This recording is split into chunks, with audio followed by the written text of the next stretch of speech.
Ja Heikkinen pyrkii vastaamaan. Kotiyleisön edessä vieläkö löytyy Heikkiseltä?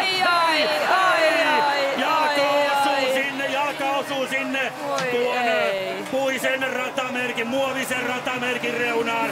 Ja siinä menee MM-viesti pronssi. Miltä se omiin silmiin se näytti tuo loppusuoran taistelu? No siis, kyllä mä uskon, että siinä kuitenkin se onnistui lähes täydellisesti. Mitali varmasti oli hakusessa, nyt se jäi saamatta. Mitkä syyt siihen vaikuttivat? No se, että kuitenkin se, että se vaatii sen, että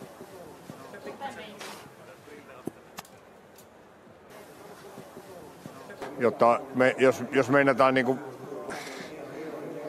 se, että no tiukka kamppailu se oli, mutta ja se ei kuitenkaan onnistunut, että tietenkin. Miten luulet, että Suomen joukkue tämän asian ottaa vastaan? Millä tavalla he suhtautuvat tuohon 5. sijaan? No vielä se, että välillä tulee mitalia, välillä ei tule ja mikä on joukkueen tila tällä hetkellä? Hyvä. Asia hoidetaan. Asian hoidossa koko ajan. Eli, ja vähän asia on koko ajan sillä tavalla, että me pyritään hoitamaan asiat niin, että ne kuitenkin pystytään toimimaan hyvin. Kiitos.